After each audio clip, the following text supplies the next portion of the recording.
आप सभी को जय जिनेंद्र। आज का हमारा ये टॉपिक है स्ट्रेस मैनेजमेंट इन जेनिज़्म। वैसे तो स्ट्रेस के लिए हम बहुत कुछ सुनते आते हैं, बहुत कुछ हमने मोटिवेशनल स्पीकर से भी सुने हैं। हम जानते हैं कि क्या क्या स्ट्रेस में होता है, कैसे होता है, हम सब कुछ जानते हैं, समझते हैं, लेकिन उसके बाद भी इस स्ट्रेस को अपने माइंड से हम हटा नहीं पाते हैं। रीज़न क्यों ऐसा हो रहा है कि हम इस स्ट्रेस को अपने माइंड से हटा नहीं पाते हैं? वैसे तो डॉक्टर्स ने, साइकोलॉजिस्ट ने कई इसके लिए हमारे पास में इलाज दिए हैं, ट्रीटमेंट कराया है, लेकिन उसके बाद भी ये प्रॉब्लम आज ख़त्म नहीं होती है। हम चाह कर भी अपने इस स्ट्रेस को ख़त्म नहीं कर पा रहे हैं। क्यों नहीं कर पा रहे हैं? क्या सच में हमने समझा है सही ढंग से कि ये स्ट्रेस है क्या? क्या सच में हम जानते हैं कि इस स्ट्रेस ने हमें कितना कितना नुकसान दिया है और उसके बाद भी हम इसके साथ में लगे हुए हैं? तो आज का हमारा ये सेशन इसलिए है सिर्फ कि हम एक क्वालिटी लाइफ जी सकें। हम लाइफ जीते हैं, लेकिन अगर मार्केट में कोई क्वालिटी की चीज़ आती है तो हम उसी को खरीदते हैं, हम उसी को परचेज़ करते हैं, और अगर कोई क्वालिटी की चीज़ नहीं हो तो हम उसे परचेज़ नहीं करते। तो आज हम एक क्वालिटी लाइफ कैसे जी सकते हैं, इसी कोशिश में हम हमारा ये सेशन आज का स्टार्ट कर रहे हैं। एक बहुत गहराई की बात के साथ में ये सेशन स्टार्ट करना चाहूँगी। वैसे तो फेस टू फेस जब आपस में बात होती है तो हम बहुत अच्छे से उसको हैंडल कर सकते हैं, लेकिन फिर भी आज हम मीडिया के थ्रू एक दूसरे से कनेक्टेड हैं और एक कोशिश है कि हम इस स्ट्रेसफुल लाइफ से किस तरह से बाहर आ सकते हैं। जैन दर्शन आज के इस दौर में, आज की इस भौतिकता में, आजकल इस फिजिकलिटी में बहुत कुछ आगे निकल चुका है, लेकिन अफसोस की बात है कि जैन होते हुए भी हम लोग नहीं जानते हैं कि जैनिज़्म हमारे इस स्ट्रेसफुल लाइफ को कैसे मुक्त कर सकता है। मैं यहाँ पर ये नहीं कहना चाहती हूँ कि आप मोक्ष के लिए निकलिए, आप सामायिक करिए, प्रतिक्रमण करिए, आप मेडिटेशन करिए, भगवान की स्तुति जाप करिए। ये सब हमारी लाइफ में होना चाहिए, ये सब हमारी लाइफ का वो पार्ट है। जिस तरह से कुएं में जब पानी भरना होता है तो रस्सी को छोड़ दिया जाता है, लेकिन क्या पूरी रस्सी छोड़ दी जाती है? नहीं, उसका एक छोर हम कहीं ना कहीं पकड़ कर रखते हैं। और इसी लिए ये धर्म जो है आज इतना ही हमने कर रखा है कि उस छोर को हम पकड़ के रख रहे हैं, इसलिए हमें सामायिक, प्रतिक्रमण आदि सब कुछ करना होगा। लेकिन उसको भी करने के लिए हमारे माइंड की, हमारे मन की स्थिति क्या स्ट्रेस फ्री है? ये एक बहुत बड़ा क्वेश्चन मार्क है। क्या जिस समाज में हम जाते हैं वहाँ समाज में हम चेहरे पर चाहे कितनी भी हंसी दिखाते हैं, लेकिन क्या रियलिटी में वो हंसी हमारी असली हंसी है? और कभी कभी तो हमारी आदत ना ऐसी हो जाती है कि हमारा चेहरा चढ़ा हुआ ही रहता है। सोचिए, जब हमारी ही पिक्चर हम लेते हैं और उसमें अगर फेस स्माइलिंग नहीं होता है तो हमें हमारी ही पिक्चर अच्छी नहीं लगती, तो दूसरे अगर हमारे उस चेहरे को देखेंगे तो कैसे अच्छे लग सकते हैं? चाहे वो समाज हो, चाहे वो घर हो। और टेंशन यही चीज़ क्रिएट करता है, हमारे चेहरे की हंसी, हमारा ग्लो, हमारी शांति, हमारी मस्ती, सब कुछ भंग कर देता है।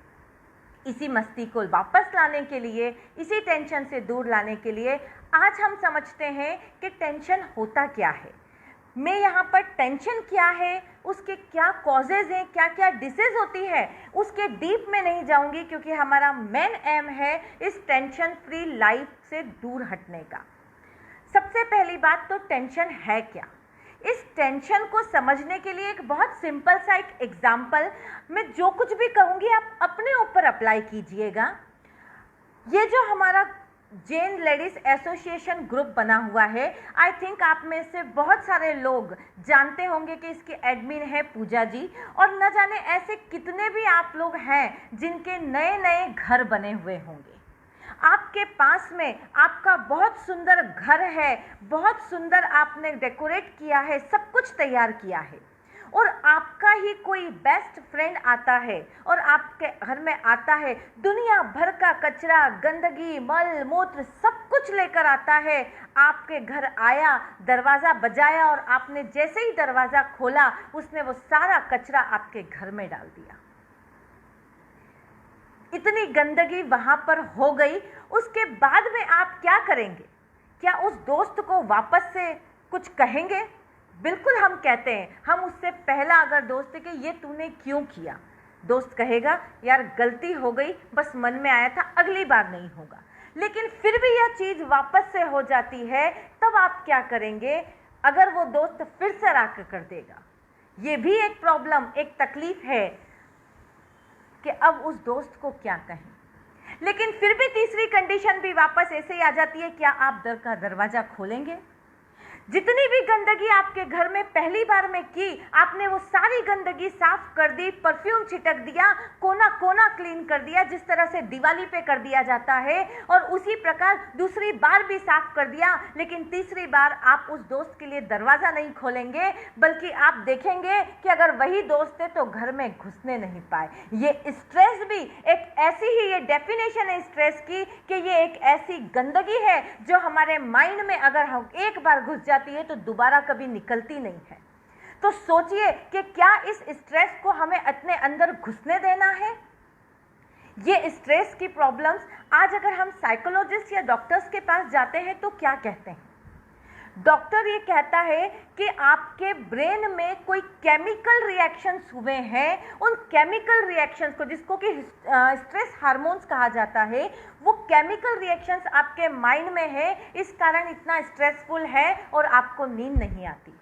आप अगर किसी साइकोलॉजिस्ट के पास जाएंगे तो वो कहेंगे कि आपके दिमाग में, आपके मन में कोई सोच ऐसी है, कोई परेशानी ऐसी है जो परेशानी आपको सोने नहीं देती है, और इसके लिए ज़रूरी है कि आप मेडिटेशन करिए, आप अपने आप को रिलैक्स रखिए। लेकिन क्या सिर्फ इन चीज़ों से हमारा टेंशन ख़त्म हो जाता है? आप देखिए, डॉक्टर्स जो हमें दवाई देते हैं वो क्या करते हैं?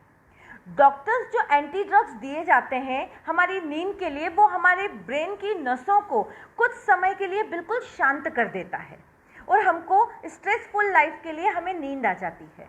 लेकिन धीरे धीरे धीरे धीरे वही मेडिसिन्स आपको असर करना बंद कर देती है। इसका कारण क्या है? क्योंकि आप उसके हैबिचुअल हो गए, आपने अपने टेंशन को इतना खुद बढ़ा रखा है कि वो मेडिसिन भी अब आपके काम में नहीं आती है, और वो नींद की गोलियां आप ज़्यादा लेते हैं, वो माइंड रिलैक्स की गोलियां ज़्यादा रहते हैं। हमारा सब कुछ टेंशन का काम यहाँ ब्रेन से करते हैं। हम डॉक्टर्स भी हमको कहते हैं जो कुछ भी है यहाँ ब्रेन से है। लेकिन मेरा क्वेश्चन आपसे है कि प्लेस ऑफ स्ट्रेस कहाँ है? क्या रियलिटी में ये स्ट्रेस जो है हमारे माइंड में ही होता है? क्या हमारे फिजिकल लेवल पे ही इसका टेंशन है? क्या हमारे माइंड में जो कुछ भी होता है वो साइकोलॉजिस्ट लेवल ही इसका है? स्ट्रेस की दो जगह है, एक डॉक्टर्स जो साइकोलॉजिस्ट कहते हैं साइकोलॉजी के थ्रू, और एक कहते हैं फिजिकली टेंशन्स दिए जाते हैं क्योंकि ब्रेन में केमिकल्स के चेंजेस होते हैं, उसको स्ट्रेस कहा जाता है। और साइकोलॉजी क्योंकि इंसान इमोशंस में, डिप्रेशंस में चला जाता है, वो बिल्कुल गहरी सोच में चला जाता है, या कहें कि वो उस नींद में सो जाता है जिसमें उठना मुश्किल होता है, जिसको कि हम कहते हैं कि व्यक्ति जो है वो आईसीयू तक में पहुंच जाता है जहां पर कोई होश नहीं होता है। इस स्थिति में हम स्ट्रेस की लाइन में चले जाते हैं जो बहुत सारी डिसीज घेर लेती है। लेकिन क्या साइकोलॉजिकल और फिजिकल लेवल यही स्ट्रेस है? नहीं। जैन दर्शन जो कहता है वो ये है कि ये जो स्ट्रेस है ये हमारे, इसकी बर्थ प्लेस है हमारा मन। हमारे मन में जो सिक्स सेंस, जिसको कि अति इंद्रिय जैन दर्शन में कहा जाता है, ये मन वो जगह है जहाँ पर हमें स्ट्रेस होता है, जहाँ पर इस स्ट्रेस का जन्म होता है। तो अब इलाज कहाँ कर रहे थे अभी तक? डॉक्टर्स के कहे अनुसार इलाज हमारा हो रहा था ब्रेन में। मेडिटेशंस के थ्रू हम सजेशन देते थे ब्रेन में। साइकोलॉजिस्ट के थ्रू जो भी मेडिसिन दी जा रही थी स्ट्रेस के इलाज करने के लिए, कहाँ दी जा रही थी? हमारे ब्रेन के लिए। गलत नहीं है, कहीं हद तक सही भी है, क्योंकि परेशानी जो हो रही है, हमारा सारा सिस्टम यहाँ से चलता है, तो उसको कंट्रोल करने के लिए वहीं पर ही इलाज दिया जाता है। लेकिन फिर भी ये सब कुछ अगर कहीं पर हो रहा है तो वो उसकी प्लेस जो है वो तो मन है, और हम इलाज करते जा रहे हैं हमारे ब्रेन में। ये तो कैसी बात हुई कि एक बुढ़िया है, सुई घूम गई है, घूमते ढूंढते वो थक गई है, क्योंकि वो घर में अंधेरा था और ढूंढ वहाँ रही थी जहाँ रोशनी थी, यानी बाहर स्ट्रीट लाइट में। मतलब प्रॉब्लम हमारी कहीं और थी और इलाज हम कहीं और कर रहे थे। ये स्ट्रेस हमारे साइकोलॉजिकल लेवल पर बहुत असर करता है, लेकिन इसका जन्म अगर मन में होता है तो इलाज भी मन में ज़रूरत है। लेकिन इस इलाज को करने के पहले कुछ प्रॉब्लम्स जो एक जनरल स्ट्रेस के कारण होती है, क्योंकि हमारा ये जैन लेडीज़ एसोसिएशन है, तो उसी के अकॉर्डिंग लेडीज़ों की जो मेन प्रॉब्लम्स होती हैं, स्ट्रेस कब कब होता है, हम उस पर थोड़ा सा डिस्कशन करें। आप लोग सब भी अगर कोई पॉइंट छूटता है तो आप मैसेज के थ्रू दे सकते हैं कि ये भी एक स्ट्रेस का कारण है। स्ट्रेस का सबसे पहला कारण एक्सपेक्टेशंस। हम कितनी हाई एक्सपेक्टेशंस करते हैं, उन एक्सपेक्टेशंस के कारण सबसे फर्स्ट नंबर पे हमारे रिलेशंस आते हैं और हम उन अपने रिलेशंस को डिस्ट्रॉय करते चले जाते हैं। कारण एक्सपेक्टेशंस। हमारी एक्सपेक्टेशंस इतनी हाई लेवल की हो गई है कि चाहे वो लिविंग थिंग हो चाहे वो नॉन लिविंग थिंग हो, लेकिन उससे हमारा जुड़ाव इतना जुड़ जाता है कि उसके बिना हमें चैन नहीं आती। अगर घर में कोई मेहमान आए हैं और कह दिया जाए कि अपना बेडरूम छोड़कर कहीं और सो जाइए और मेहमान आज बेडरूम में सोएंगे, और अगर हमें वो मेहमान उतने प्रिय नहीं है, तब हम क्या करेंगे? क्या हम अपना रूम इजीली छोड़ देंगे? अगर मजबूरी है तो छोड़ना पड़ेगा, लेकिन छोड़ने के साथ ही आप सोचिए कि कितना स्ट्रेस वहाँ पर हमको हो जाता है। उस स्ट्रेस के कारण कितनी प्रॉब्लम्स हो जाती है कि एक नॉन लिविंग थिंग, जो कमरा आपके लिए सिर्फ एक यादों का खजाना था, और उसके बाद भी आपने क्या कर दिया, उस एक नॉन लिविंग थिंग, उस रूम से, उस बेड से आपका इतना अटैचमेंट हो गया कि एक ज़रा से चेंजेस आया और उस चेंजेस ने हमको हिला कर रख दिया। कभी कभी महसूस करिए कि ऐसी ही छोटी छोटी चीज़ें कितने हमको अंदर से हिला कर रख देती है। जब नॉन लिविंग थिंग इतना कुछ हिला देती है, तो सोचिए जब लिविंग थिंग्स से जब एक्सपेक्टेशंस होती होंगी तो वो एक्सपेक्टेशंस हमें कितना हिला देती है, वो एक्सपेक्टेशंस हमें कितना परेशान कर देती है। क्या ये एक्सपेक्टेशंस रखना सही है? सबसे फर्स्ट नंबर पे हमारे अगर रिलेशन से रहता है तो हमारे पेरेंट्स, और सेकेंड नंबर पे हमारे हस्बैंड्स और बच्चे। इनसे ही हमें एक्सपेक्टेशंस होती है। उसमें भी एक लेडीज़ लाइफ के लिए आफ्टर मैरिज हमारे हस्बैंड से ही हमारी एक्सपेक्टेशंस बहुत ज़्यादा होती है, और हमारे पेन का कारण, हमारे स्ट्रेस का कारण भी वही बन जाते हैं। तो एक सवाल पूछती हूँ कि ये टेंशन जितना एक्सपेक्टेशंस आपको होती है, क्या उतनी ही एक्सपेक्टेशंस आपके हस्बैंड को आपसे रहती है? ऑब्वियसली शायद रहती होगी, कुछ रहती है, लेकिन क्या उतनी ही रहती है जितनी आपकी रहती है? लेकिन फिर भी होता क्या है, उस एक्सपेक्टेशंस के चलते हुए आप इतना गहरा, इतना डीप में सोचते सोचते चले जाते हैं कि आपकी एक्सपेक्टेशन एक इतने हाई लेवल पे पहुंच जाती है कि कोई भी व्यक्ति हो उस एक्सपेक्टेशंस को कब तक पूरा करेगा, कब तक उस एक्सपेक्टेशंस को झेलता रहेगा। कोशिश हमें ही करनी पड़ेगी अपनी उन एक्सपेक्टेशंस को कम करने की। जब हमारी एक्सपेक्टेशंस हाई होती है तो एक ज़रा सा अगर सरदर्द हुआ तो हमें ये चाहिए कि दवाई तो मिल जाएगी, लेकिन अगर एक सवाल नहीं पूछा कि क्या ये आपने सरदर्द की दवाई ली, या ये पूछा सरदर्द कम हुआ क्या, अगर ये एक सवाल नहीं पूछा फैमिली के मेंबर ने, तो हमारा टेंशन का लेवल और हाई हो जाता है, ये सरदर्द हमारा और ज़्यादा बढ़ जाता है। तो ये एक्सपेक्टेशंस बहुत ही पॉइजन है जो हमारे मन में जन्म लेती है, और मन को इस एक्सपेक्टेशन से रोकना पड़ेगा।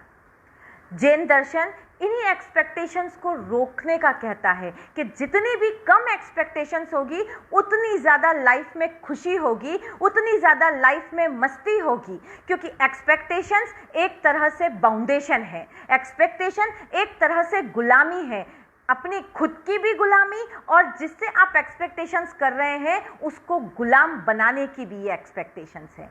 तो क्या हम अपने रिलेशंस में गुलाम बनकर रहना चाहते हैं? कोशिश हमें एक्सपेक्टेशंस कम करने की है। आप देखिए, जब किसी प्रिय व्यक्ति ने हमें कोई चीज दी हुई होती है, मान लीजिए कि कोई हमें वॉच दी है, उस वॉच से हमारा इतना अटैचमेंट उतना ही है जितना कि उस व्यक्ति से है, तो उस वॉच को बहुत संभाल संभाल कर रखा जाता है, और यहाँ तक कि वो वॉच खराब नहीं हो जाए इसलिए उसको अंदर रख दिया जाता है, लॉकर में रख दिया जाता है। वो वॉच अगर कोई मांग ले तो हमारे पास 100 बहाने तैयार होते हैं कि नहीं, वो वॉच नहीं है। तो हमारी एक्सपेक्टेशंस इतनी इतनी छोटी चीज़ों से भी इतनी बढ़ गई है कि वो हमारे टेंशन का लेवल हाई करता जाता है, टेंशन का लेवल बढ़ाता जाता है। तो कोशिश हमें ये करनी है कि ये हमारी एक्सपेक्टेशंस जितनी है इनको हम कम से कम रखें, क्योंकि ये एक्सपेक्टेशंस रहेगी तो रिश्तों में गुलामी बढ़ती चली जाएगी, और इस गुलामी से कम करने के लिए एक्सपेक्टेशंस को कम करना बहुत ज़रूरी है। ये एक इलाज है जो मेंटल लेवल पे किया जाएगा, जो मन के लेवल पे किया जाएगा। कोशिश हमारी यही हो। मन की स्थिति कैसी बनी हुई रहती है? पहले एक स्थिति थी, कहते थे कि जैसा खाए अन्न वैसा होवे मन। क्या ये कहावत सच है? अगर पहले के ज़माने के लोगों को देखा जाए तो ये कहावत सच भी लगती है, लेकिन आज अगर प्रेजेंट में अगर सोचा जाए तो मैं समझती हूँ आज की स्थिति कैसी है, जैसा होवे मन वैसा खावे अन्न। क्योंकि आज हम अपने मन के हिसाब से, अपने हिसाब से चलते हैं, ना कि उस हिसाब से कि हमें क्या और करना है। कोशिश इन्हीं बात की करनी है कि इस मन में जितनी भी एक्सपेक्टेशंस उठती हैं उन सबको हमारा सिर्फ देखने का काम है। ये मन एक नौकर है। मन जो है उसका काम सिर्फ देखना है। भगवान महावीर स्वामी ने आचारांग सूत्र में भी कितनी जगहों पर ये बात कही है कि सिर्फ पूरो पासो, यानी कि पृथक पृथक करके सिर्फ देखते जाओ कि क्या क्या होता है। आप देखिए कभी इस मन में कितने बंदरों की तरह ये उछाले कूदे खाता रहता है। कितनी बार ऐसा होता है कि जो मन ये कहता रहता है हम वैसे ही करते चले जाते हैं। तो कोशिश हमें ये करनी है कि इस एक्सपेक्टेशंस को हम कम करें। अब रीज़न आता है कि ये एक्सपेक्टेशंस होती कैसे है, तब स्ट्रेस का दूसरा कारण चला आता है, और वो है हमारा अटैचमेंट, जिसको कि जैन दर्शन में राग कहा जाता है। ये अटैचमेंट हमें इतना ज़्यादा बढ़ा देता है चीज़ों से, जिसके कारण से हमारा टेंशन लेवल बहुत हाई लेवल पर बढ़ता चला जाता है। तो कोशिश हमारी यही करनी है कि इस अटैचमेंट को कैसे कम करें। तो एक बहुत सीधा सा रूल्स है, एक बहुत सीधा सा फंडा है, live your life with sense of duty not a sense of attachment. आज अगर हम अपनी लाइफ को एक ड्यूटी की तरह जीना शुरू करेंगे तो फिर हमारी लाइफ जो है वो बहुत स्मूथली आगे रन करती चली जाएगी। एक बहुत छोटा सा उदाहरण है कि ज़िंदगी में जब हम रिलेशंस को नंबर्स देते हैं, हमारे फर्स्ट नंबर पे क्या आता है, सेकंड नंबर पे क्या आता है, थर्ड नंबर पे क्या आता है, और उन रिलेशंस में भी अगर कोई 10वें नंबर का व्यक्ति आपके फर्स्ट नंबर वाले रिलेशंस को कोई ब्रेक कर रहा है, आपके अटैचमेंट में कोई ब्रेक दे रहा है, आपकी ड्यूटी में कोई ब्रेक दे रहा है, तो आपका वो अटैचमेंट टूटने लगता है। वो फर्स्ट वाले जो पर्सन है, जो आपकी लाइफ में सबसे ज़्यादा इम्पोर्टेंट रखते हैं, उसके साथ में आपका रिलेशन ख़त्म होता है, और वो रिलेशन जैसे जैसे ख़त्म होता चला जाता है आपके माइंड में स्ट्रेस बढ़ता चला जाता है।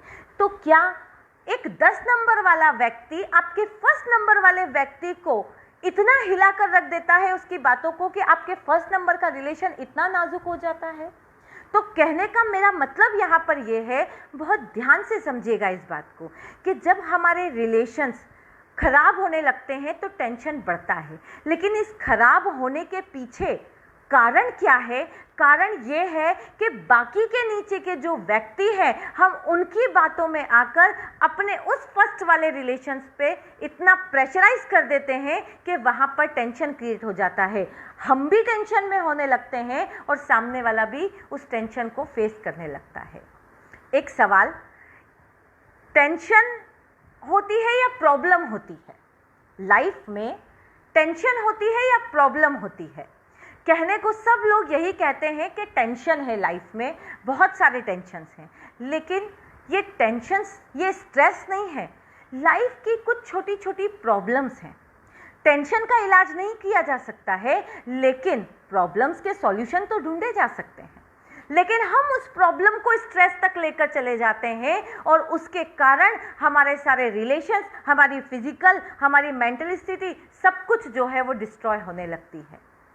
तो सबसे पहली चीज़ हम ये सोचें कि ये जो टेंशन है, ये टेंशन है या प्रॉब्लम है। अगर आप उसको प्रॉब्लम मान के चलेंगे तो आप सॉल्यूशन ढूंढ सकेंगे, लेकिन अगर आप स्ट्रेस मान के चलेंगे तो आपकी ये प्रॉब्लम्स बढ़ती चली जाएगी और जितनी ज़्यादा प्रॉब्लम्स बढ़ेगी उतना ज़्यादा आपका स्ट्रेस बढ़ता चला जाएगा। तो एक रूल, सबसे पहला रूल, स्ट्रेस को स्ट्रेस नहीं, स्ट्रेस को प्रॉब्लम समझिए तो उस प्रॉब्लम का सॉल्यूशन हम ढूंढ सकेंगे। हमारा सेकंड रूल जैन दर्शन के अनुसार, live your life with sense of duty not a sense of attachment. आप जितना अटैचमेंट कम रखेंगे आपकी लाइफ उतनी ज़्यादा स्मूथली रन कर सकेगी। थर्ड रूल हमारी लेस ऑफ एक्सपेक्टेशंस हों। आपकी एक्सपेक्टेशंस अगर आप कम रखेंगे तो आपका ये टेंशन धीरे धीरे कम होता चला जाएगा। जैन दर्शन इसी को ही कहता है। उत्तराध्ययन सूत्र में बहुत सुंदर बात कही गई है कि हमारा जो मन है उसमें जितनी भी इच्छाएं आकांक्षाएं होती हैं, वो सारी इच्छाएं आकांक्षाएं उस तरह से है जिस तरह से चलनी में पानी भरने के समान। आप जितना चलनी में पानी भरते चले जाएंगे आपका टेंशन उतना ज़्यादा बढ़ता चला जाएगा। कैसे? जिस तरह से चलनी में कुछ नहीं टिकता है, वो नीचे सारा गिर जाता है, उसी तरह से आपकी लाइफ की जितनी भी डिज़ायर्स हैं, जितनी भी इच्छाएं आकांक्षाएं हैं, वो सब इतनी बड़ी चलती चली जाती है कि वो पानी में चलनी भरने के समान है। आप कितनी भी पूरी करिए वो खाली ही होती चली जाएगी। इस खालीपन को कभी भर सकेंगे?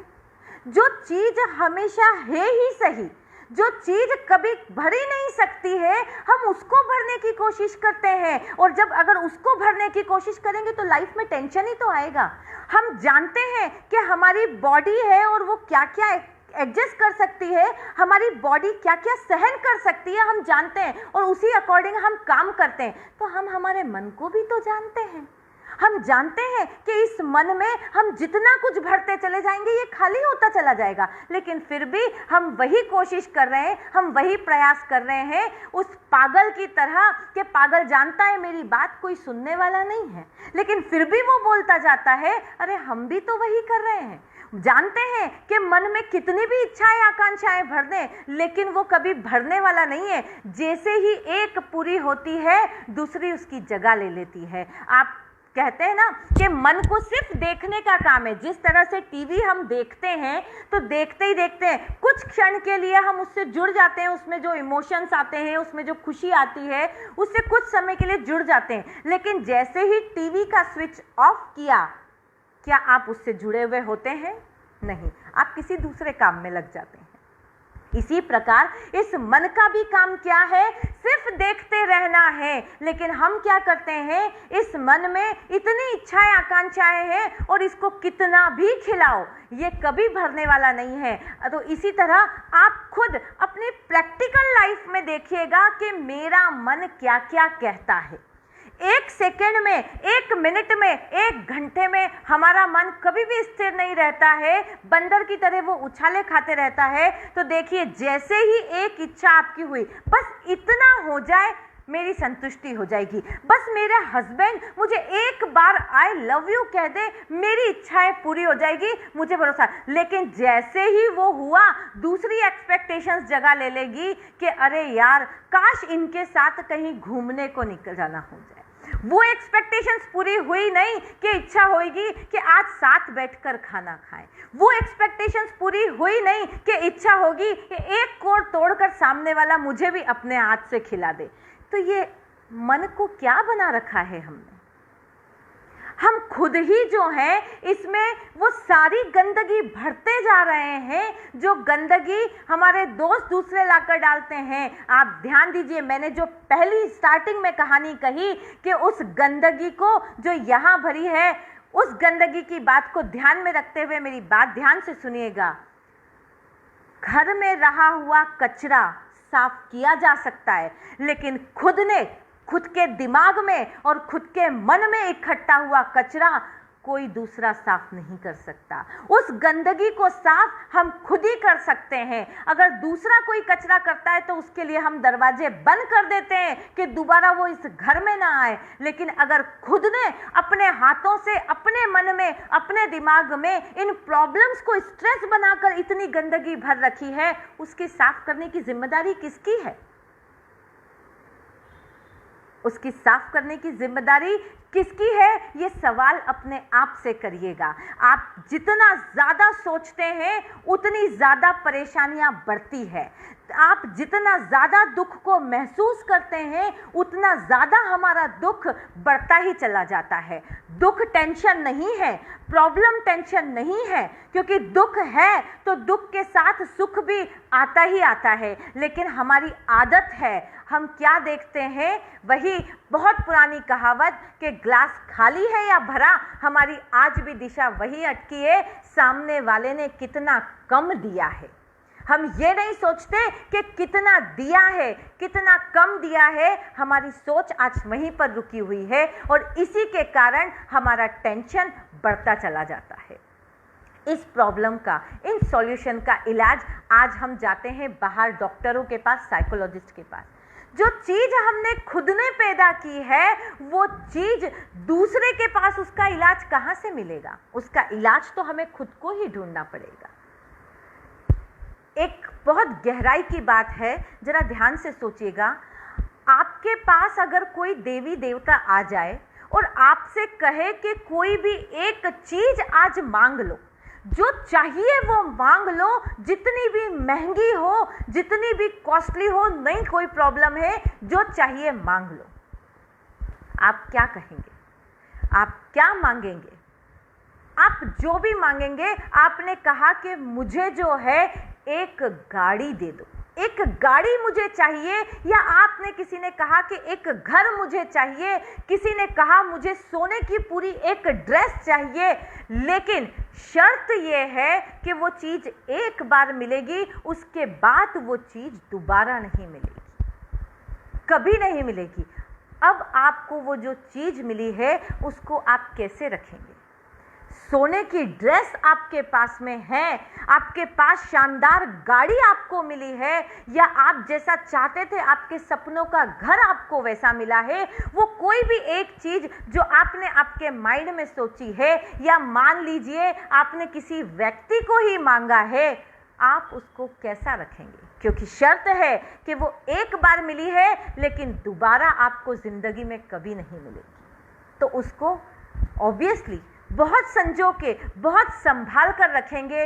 अरे तो सोचिए, ये जो शरीर मिला है, ये जो मनुष्य जीवन मिला है, हमको स इंद्रिय मिला है, स इंद्रिय के साथ ये एक्स्ट्रा एक मन की इंद्रिय भी हमको मिली है। हम संदेह पंचेंद्रिय जीव हैं, ये जीवन भी एक ही बार मिला है, और इस एक बार जीवन के मिलने पर हमें इसको कैसे चलाना है वो हम छोड़कर हम और भी दूसरी चीज़ों की एक्सपेक्टेशंस में इसको खराब करते चले जाते हैं।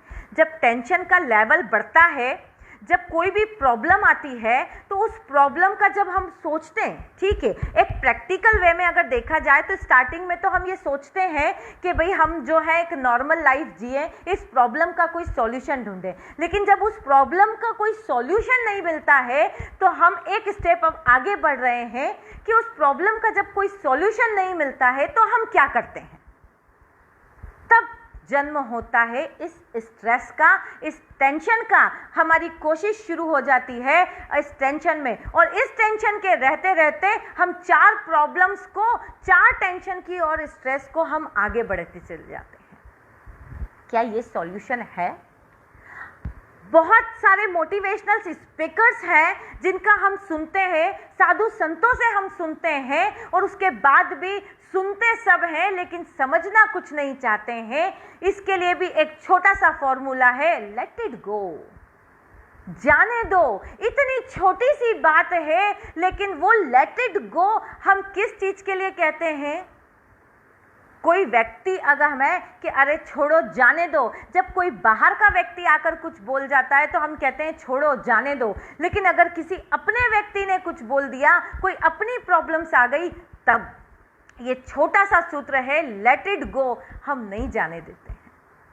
क्यों जाने दें? क्योंकि वहां हमारा ईगो हर्ट हो जाता है, या फिर हमारी एक्सपेक्टेशंस हर्ट हो जाती है, या फिर हमारा कोई डिजायर जो है वो टूट जाता है, हमारा जो अटैचमेंट है उस पर किसी ने प्रेशर कर दिया है, इस कारण से हम उसको लेट इट गो नहीं कहते। लेकिन अगर स्ट्रेसफुल लाइफ जीनी है तो उसको लेट इट इन ही रहने दीजिए, लेकिन स्ट्रेस फ्री लाइफ जीनी है तो उसको कहिए लेट इट गो।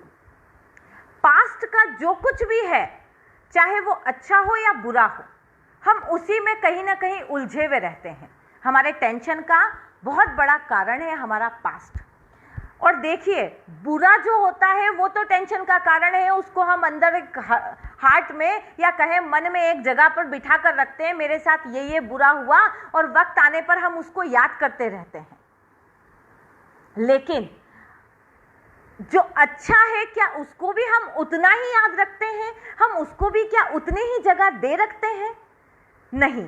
लेकिन फिर भी जैन दर्शन के अनुसार कहें या फिर हमारी प्रैक्टिकल लाइफ के साइंटिस्ट के भी अनुसार अगर हम कहें, तो लेट इट गो का जो फॉर्मूला है वो दोनों पर अप्लाई होता है। क्योंकि अगर अच्छी बातों को भी अंदर सजा कर रखोगे तो वो हमारी एक्सपेक्टेशंस को जगाता है।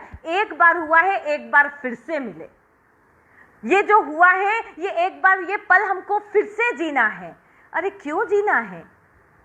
ये एक्सपेक्टेशंस थी आपकी, ये आपकी डिजायर्स थी। देखिए, आपकी मन की स्थिति वापस से चलनी की तरह में आप पानी भरने की कोशिश करते जा रहे हैं, उस चलनी में इच्छाएं आकांक्षाएं डालते जा रहे हैं। तो कोशिश क्या करनी है हमें?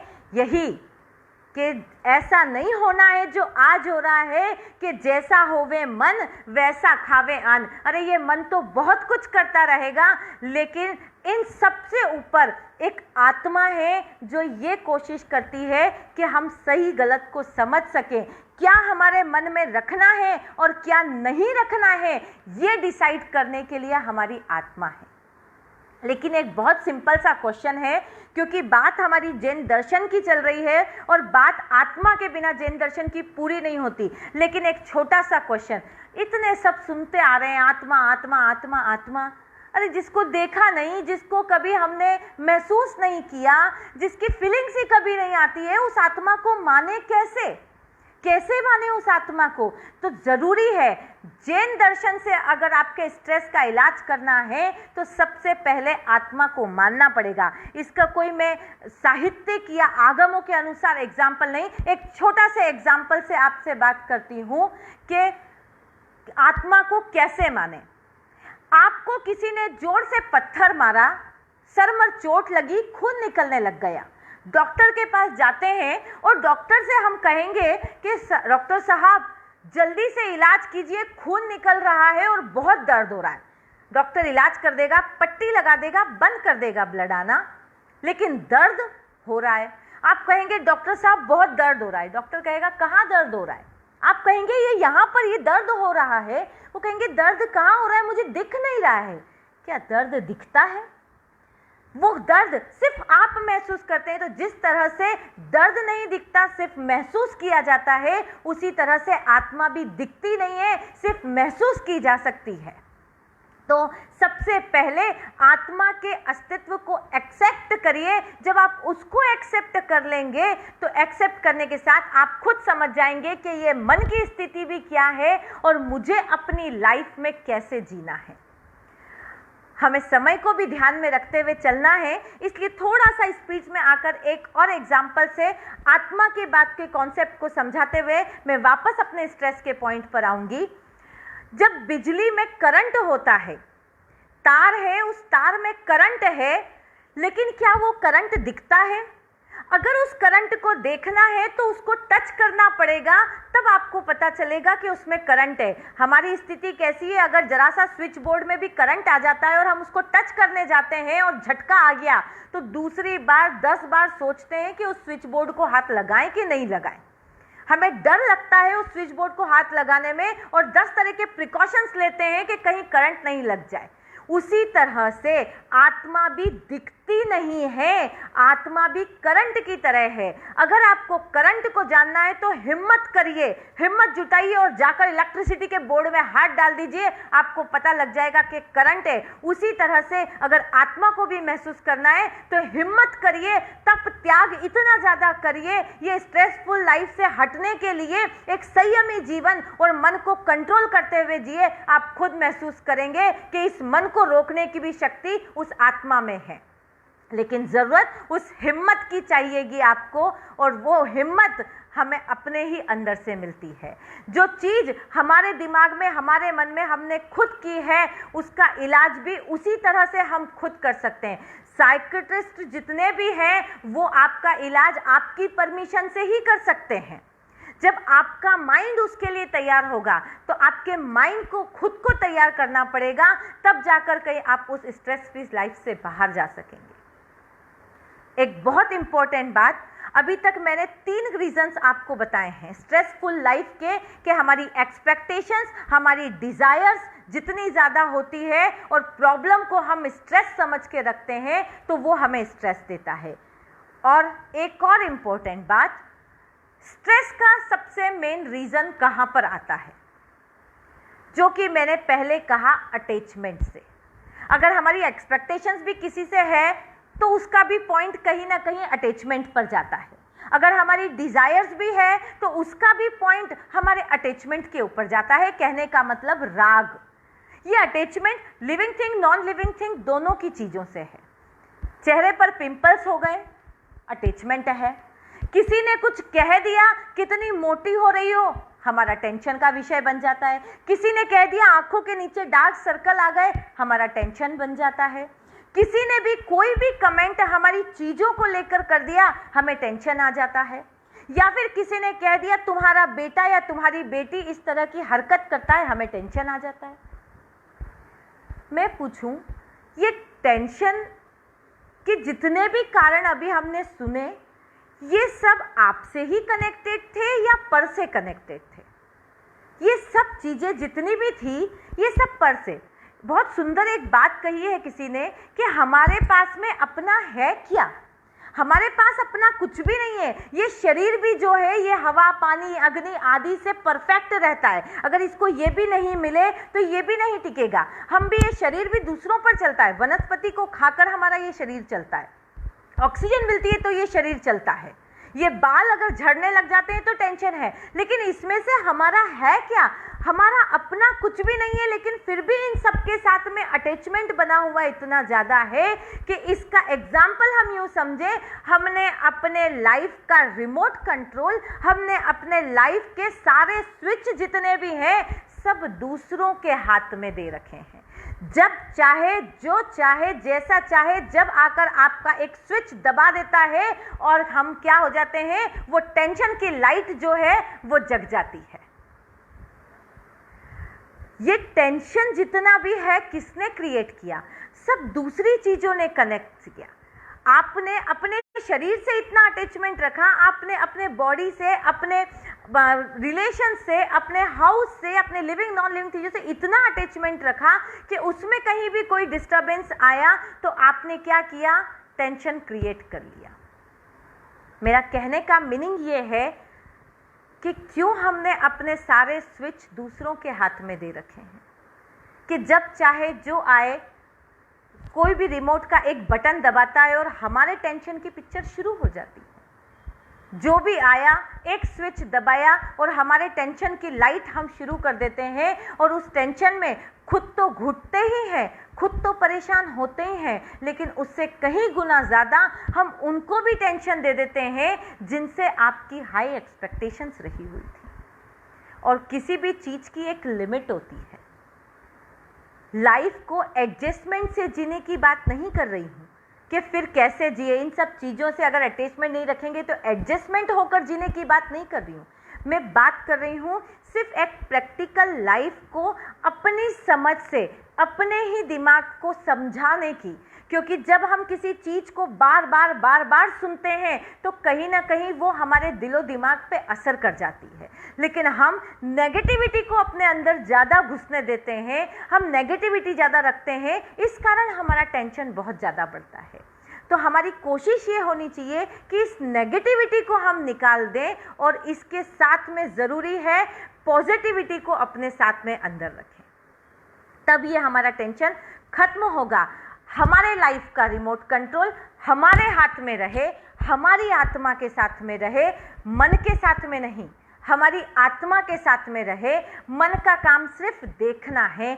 मैं मन को इसलिए एक्साइट कर रही हूँ क्योंकि हम सारा सॉल्यूशन ब्रेन से करते हैं। इसको शांति देने के लिए हम अपना टेंशन खत्म करते हैं, लेकिन ज़रूरी है हमारे मन को सुधार करने की, हमारे उस दिल को सुधार करने की जो टेंशन की बर्थ प्लेस है। अगर बर्थ प्लेस पे उसको जड़ से ख़त्म करने की कोशिश करेंगे तो हम इस टेंशन फ्री लाइफ से बाहर जा सकेंगे। तो अब इस टेंशन फ्री लाइफ के सॉल्यूशन पे आती हूँ, जो प्रैक्टिकल में छोटे छोटे से एग्जाम्पल के द्वारा हम इस लाइफ से बाहर आ सकते हैं। सबसे पहला एक छोटा सा रूम।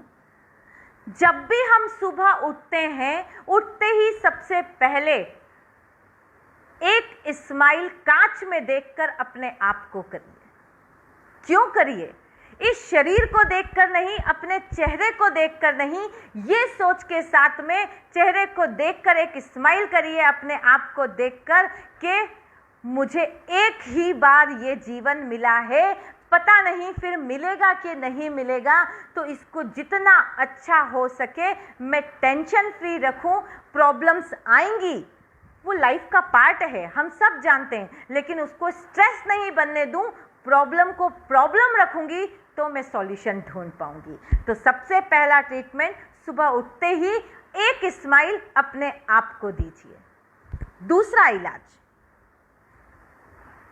छोड़ दीजिए, लेट इट गो। जो एक एग्जाम्पल दिया है, चाहे अच्छा हुआ हो चाहे बुरा, अच्छे से एक्सपेक्टेशंस बढ़ती जाएगी। जैसी लाइफ चल रही है उस लाइफ में हर पल हंसते मुस्कुराते रहिए। जिस पल में आप हैं उस पल को एंजॉय करने की कोशिश करिए। लेकिन इसका मतलब ये नहीं है कि फ्यूचर में आने वाली अगर कोई प्रॉब्लम दिख रही है तो हम उसको भी नज़रअंदाज करते चले जाएं। हम उसको भी ध्यान में रखते हैं, लेकिन उस फ्यूचर की प्रॉब्लम को हम अभी से सोच कर टेंशन बना लेते हैं। एक प्रैक्टिकल लाइफ देखिए, माइंड में जब कुछ होता है, कोई भी बात हमको परेशान जब करती है, तो हमको जितना ज़्यादा उसको हम सोचते चले जाते हैं वो उतनी ज़्यादा हमें परेशान करती चली जाती है। ये बात हम सब जानते हैं, ये सब बात हम समझते भी हैं, लेकिन इसका हम इलाज नहीं करते हैं। तो इलाज करने के लिए हमें क्या करना है कि जो भी बात हमारे अंदर आ रही है उन बातों को आप सोचने की एक लिमिट बना दीजिए। किसी भी चीज़ की एक लिमिट होना बहुत ज़रूरी है, क्योंकि अगर लिमिट नहीं होगी तो आपका टेंशन बढ़ता चला जाएगा, वो स्ट्रेस बढ़ता चला जाएगा। तो दूसरी कोशिश, लेट इट गो। कोई प्रॉब्लम आ रही है तो उसको स्टॉप दीजिए, स्टॉप लॉस। एक बिजनेसमैन जितने भी हैं या जितनी भी यहाँ पे वुमेन्स हैं, लेडीज़ हैं जो बिजनेस करती होंगी या जो शेयर्स मार्केट में है, वो बहुत अच्छे से जानती होंगी स्टॉप लॉस का क्या फंडा है। एक ग्राफ बनाया जाता है, उस ग्राफ में एक जगह पर एक पॉइंट दिया जाता है कि इस पॉइंट के ऊपर का अगर लॉस, मतलब 35% का ये मेरा पॉइंट है, 40% का ये मेरा पॉइंट है, इस पॉइंट से ऊपर मैं बिल्कुल भी नहीं जाऊंगा, क्योंकि इस पॉइंट तक मैं लॉस बियर कर सकता हूँ, लेकिन इस पॉइंट के ऊपर अगर चला गया तो मैं लॉस बियर नहीं कर पाऊंगा। यानी कि स्टॉप लॉस, यहाँ तक का लॉस होगा तब तक ठीक है, नहीं तो मैं इसको बंद कर दूंगा। तो वो एक लिमिट बनाकर रखी जाती है, एक सीमा बनाकर रखी जाती है, लेकिन हम हमारे जीवन में कोई सीमा ही बनाकर नहीं रखते हैं। पर्युषण पर्व में कल्पसूत्र सुना जाता है। उस कल्पसूत्र का अर्थ क्या होता है? उस कल्प का अर्थ होता है सीमा, संयम, आचरण, और इन सब का अर्थ होता है कि हम एक लिमिट बनाकर रखें। तो हमारी हर चीज़ों की, हमारे अटैचमेंट की, हमारे डिज़ायर्स की, हमारे एक्सपेक्टेशंस की, हमारे दूसरों से कॉन्टेक्ट की, हर चीज़ की एक अगर लिमिट बनाकर रखेंगे तो वो लिमिट स्टॉप लॉस का पॉइंट है वो कि उसके ऊपर नहीं जाना है। इसी स्टॉप, यहाँ तक का लॉस में बियर कर सकता हूँ, मेरा शरीर यहाँ तक का टेंशन हैंडल कर सकेगा, उसके बाद में वही फॉर्मूला अपनाइए, लेट इट गो। तो अब हमें ये कोशिश करते रहना है आगे के बाद में। और एक ब्रूसली नाम का फाइटर हुए थे, उस ब्रूसली का एक रूल था, उसका एक पाँव छोटा था और एक पाँव बड़ा था, लेकिन उसके बाद भी उसने उस प्रॉब्लम को प्रॉब्लम नहीं समझा। उस प्रॉब्लम का सॉल्यूशन निकालते हुए उस ब्रूसली ने क्या किया, रोज के 5000 पंच मारता था, एक पाँव छोटा और एक पाँव बड़ा होने के बाद भी। तो क्या हमारी लाइफ में ऐसी कोई प्रॉब्लम्स है इतनी बड़ी कि वो हमारे ही लेवल पर आकर हमें ही परेशान कर देता है और हम उसको और ज़्यादा, जिस तरह से पेड़ को बढ़ाने के लिए पानी डालते जाते हैं, हम क्या करते हैं, उस प्रॉब्लम को और ज़्यादा सोच सोच कर उसमें पानी डालने का काम कर रहे हैं, उस प्रॉब्लम को और बढ़ाने का काम करते चले जाते हैं। तो कोशिश सॉल्यूशन ढूंढने की हो, ना कि सोच सोच के उस प्रॉब्लम को बढ़ाने की हो। और दूसरी बात, आलस, प्रमाद जिसको कहते हैं, हमारे टेंशन का बहुत बड़ा कारण है। इस प्रमाद के कारण, क्योंकि हर चीज में हमें आलस बहुत आता है, लेकिन प्रमाद का अर्थ मैं ये नहीं कहती हूँ कि जो आलस आता है वो प्रमाद है। प्रमाद का सही अर्थ है जो पर में मद है वो प्रमाद है। मतलब कि जो दूसरी चीज़ें हैं, जो बाहर की चीज़ें हैं, हम उसमें इतने मद हैं, उसमें इतने मगन हैं कि उस मगन में होने के कारण हम प्रमाद में चले जाते हैं। हम इस प्रमाद का दूसरा नाम ही टेंशन है। तो कोशिश हमारी हो कि पर में मद ना हो। अगर जब आप पर में मद नहीं होंगे, किसी दूसरी चीज़ों में मगन इतना मस्त नहीं होंगे, तो याद रखिए आपका स्विच बोर्ड आप ही के हाथ में रहेगा कि उसको आपको कब कितना प्रेस करना है, कहाँ पर करना है, उसकी एक लिमिट बनती चली जाएगी। जितनी भी प्रॉब्लम्स हमारी लाइफ में आती हैं, उन सबके कारण को हमने एक लेवल पे हमने अभी तक सुना है। हमारा टाइम लिमिट थोड़ा सा हमको ध्यान में रखते हुए अपनी बात को मैं ख़त्म करना चाहूँगी। अब सिर्फ एक छोटे से एग्जाम्पल से, रबड़ होता है, उस रबड़ को एक छोरा आप पकड़िए, दूसरा आपने किसी और के हाथ में दिया है, उसको आप दोनों जितना खींचते चले जाएंगे वो खींचता चला जाएगा, और जब आप उसका एक हिस्सा छोड़ देते हैं तो दूसरे जिसके हाथ में वो रबड़ पकड़ा हुआ है, क्या होगा, वो रबड़ सिकुड़ तो जाएगा, लेकिन इतनी गहरी चोट उसके हाथ पर लगेगी, इतना गहरा जख्म हाथ पे होगा कि वो चोट बहुत मुश्किल होगी सहन करना। तो बेटर ये है कि रबड़ की तरह लाइफ को, हमारे जो टेंशन्स, हमारी जो प्रॉब्लम्स हैं, हम उसको खींचते चले जा रहे हैं, खींचते चले जा रहे हैं। एक सिरा तो हमने पकड़ रखा है और दूसरा सिरा न जाने कितने लोगों के हाथ में, लिविंग नॉन लिविंग थिंग में दे रखा है, और वो जो सामने वाला सिरा है वो छोड़ देता है, तो ये रबड़ का जो पॉइंट है वो आकर हमारे हाथ पर ही लगता है और हमें बहुत ज़्यादा टेंशन में दे देता है। इतना टेंशन क्रिएट कर देता है कि वो चोट हमारे लिए सहना मुश्किल हो जाती है। इसलिए रबड़ का वो दूसरा सिरा किसी के हाथ में मत दीजिए, अपने हाथ में रखिए।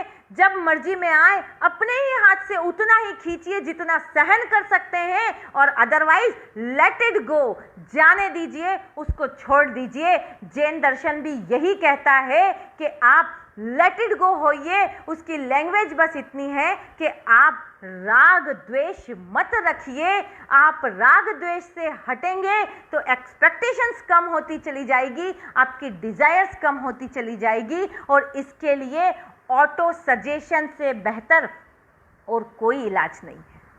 हम मेडिटेशन करते हैं, हम योगा करते हैं, हम क्या करते हैं, हम अपने आप को ऑटो सजेशन देते हैं। तो ज़रूरत ऑटो सजेशन की है, साइकोलॉजी का इलाज साइकोलॉजिकल लेवल पे होता है, फिजिकल का इलाज फिजिकल लेवल पे होता है, लेकिन उन दोनों के लिए आपको खुद को ऑटो सजेशन देना होगा। कितनी ही गहरी बीमारी क्यों ना हो, कैंसर क्यों ना हो, लेकिन अगर कहते हैं मन के हारे हार है, मन के जीते जीत, तो अपने इस मन को चौकीदार बना के रखिए। ये नौकर है, इसे नौकर बना के रखिए, सिर्फ देखने का काम इसे दीजिए और पावर अपने हाथ में रखिए। फिर कोई मजाल किसी प्रॉब्लम की कि वो टेंशन बन सके, इम्पॉसिबल। और इम्पॉसिबल में पॉसिबल है, तो वो इम्पॉसिबल में से आप स्ट्रेस का आई एम हटा दीजिए। I am not in interest, I am not in stress, I am possible. ये फॉर्मूला हम शुरू से सुनते आ रहे हैं। तो आज के इस सेशन में जो ये स्ट्रेस फ्री लाइफ का हमने फंडा सीखा है, इसको डेली रूटीन में प्रैक्टिकल में हम अपनाने की कोशिश करें। बातें तो और भी बहुत सारी थी, लेकिन बस आखिरी में 3 रूल्स के साथ में बात खत्म करूंगी। स्विच बोर्ड मत किसी के हाथ में दीजिए, अपना रिमोट अपने हाथ में रखिए। रोज सुबह एक बार स्माइल अपने आप को देखकर कीजिए, और जहां तक हो सके अपने रिश्तों में एक्सपेक्टेशंस मत रखिए, सिर्फ प्यार रखिए। प्यार जिंदगी जीने देगा, एक्सपेक्टेशन उस प्यार को खत्म कर देगा। इन्हीं भावों के साथ आप सबके हृदय में से किसी का भी अगर दिल दुखा हो, तो मैं बहुत बहुत उसके लिए क्षमा याचना चाहती हूँ, और आप सभी को जय जिनेंद्र कहती हूँ। जैन सोशल ग्रुप, ये एसोसिएशन ग्रुप, बहुत बहुत धन्यवाद इस जैन एसोसिएशन ग्रुप का, जो हम महिलाओं के लिए इस तरह से एक मोटिवेशनल, क्योंकि जब बोलते हैं तो खुद भी सीखते हैं, खुद पर भी इसका असर होता है। मैं बहुत बहुत धन्यवाद देती हूँ कि जैन लेडीज एसोसिएशन ने हम सबके लिए ऐसा भी एक प्रोग्राम ऑर्गेनाइज किया है। जैन लेडीज एसोसिएशन के बारे में और भी आइए हम सुनते हैं कोमल जी बाफना से। जय जिनेंद्र, आवाज आ रही है? जी आ रही है आपको। थैंक यू सो मच तृप्ति दी, बहुत ही सुंदर और सहज शब्दों में आपने जो हमें स्ट्रेस फ्री लाइफ का सीक्रेट बताया है। We are very thankful to you and will forever be indebted to you. जो आपने आलस का बताया एक रीजन, एक सोल्यूशन, वो बिल्कुल मेरे ऊपर लागू होता है, और मैं आज से सोच रही हूँ कि थोड़ा प्रमाद कम करके जैनिज्म के हिसाब से अगर मैं आगे बढ़ सकूँ तो बहुत खुशी होगी मुझे। एंड थैंक यू इसके लिए कि आपका यह देखकर, आज का जो सेशन है वो देखकर आई एम श्योर कि कोई ना कोई बात में जरूर हर एक जो कोई वॉच कर रहा है उनके लिए ये बेनिफिशियल होगा। कोई भी छोटी सी बात भी अगर हम आज यहाँ से सीख के जा रहे हैं तो हमारा यह सौभाग्य है। थैंक यू आपके अनमोल मार्गदर्शन के लिए। Thank you Tripti di, we are very grateful to you. Jain ladies association की टीम की तरफ से आज मैं कोमल बाफना आप सभी मेंबर्स को धन्यवाद देना चाहती हूँ कि आपने अपने टाइम निकाल के ये लाइव सेशन का सपोर्ट किया, उसको सक्सेसफुल बनाया। आप ही की वजह से आज ये सेशन हो पाया है। जैन लेडीज एसोसिएशन, जैसे कि आप लोग जानते हैं, एक प्लेटफॉर्म है जैनिज्म, जैन लेडीज के लिए ऑल ओवर द वर्ल्ड, पूरे इंडिया ही नहीं तो वर्ल्ड की भी जैन लेडीज यहाँ पर है। और मेन मोटो है कि हम जो भी जैनिज्म से रिलेटेड है और भी जो बाकी हुनर है, आपका कोई भी टैलेंट है वो आप शो कर सकते हैं। आप अगर बिजनेस करते हैं तो वो प्रमोशन भी कर सकते हैं, और आपके लिए जैनिज्म से रिलेटेड क्विज, कॉन्टेस्ट जो भी है यहाँ पर होते हैं। पर्यूषण में तो इतना सुंदर कॉन्टेस्ट हुआ कि हमारे जूरी को भी थोड़ा मुश्किल हो गया था जज करना। तो ये सब हमारे जो मेंबर्स है, आज हमारे मेंबर्स मोर देन 3.3 है।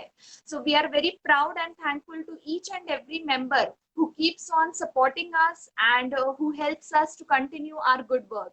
ऐसे ही हम आगे भी और लाइव सेशंस लाते जाएंगे, तो मैं चाहती हूँ कि आप इसी तरह से हमें सपोर्ट कीजिए।